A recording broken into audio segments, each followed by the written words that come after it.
Hi there. In the last video, we learned how to detect an obstacle and stop.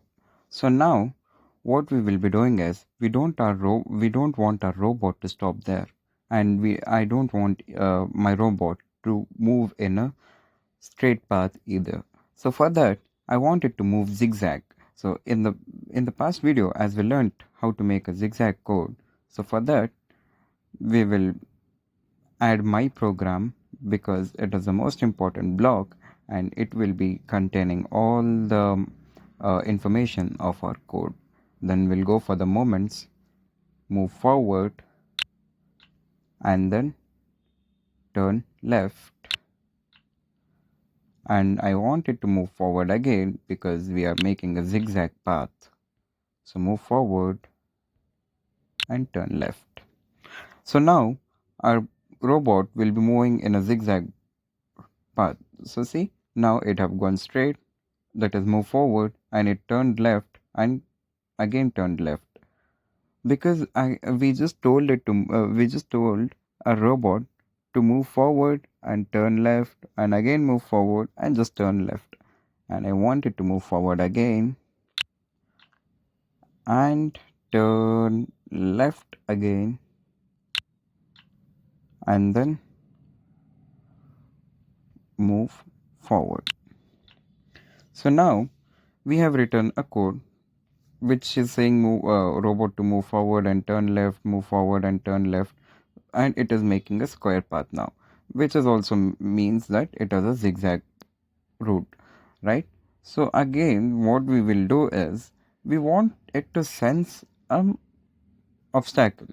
For that, we will go to logic and we will add this block here. So before this, we have not done anything, right? So this block, after adding here, we'll go to sensors, and in if the obstacle is closer than 20 centimeter, then do what to do. Then we will stop it. So now we have written a program. If obstacle is closer than 20 meter, then stop or move forward and turn left, etc., etc. So for this, we will start. So now simulation is not happening. Why? Because there is an error in our program. So come on, let's find out what is the error. So we told a robot that if the obstacle is less than 20 centimeter, then stop. So now what's happening here is the robot is reading only this part, that is if obstacle is closer than 20 centimeter, then stop. So it is not at all moving. Now how to rectify it? We will drag this block completely out of my program. Again, we will take this part of our program and place it here, so that now we have made a program in such a way that the robot will move first, then sense the things. Then in this, at the end, we will place it here.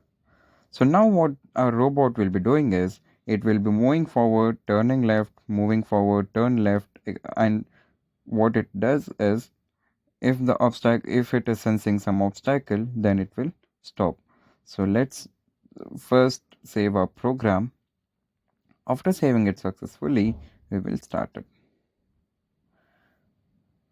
As we saw that it is not at all sensing anything before doing these tasks like moving forward and let's say the square path.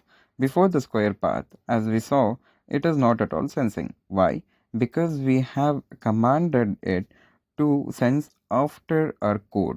So if we will place the same thing in the middle or in the starting, it will sense first and it will stop there itself.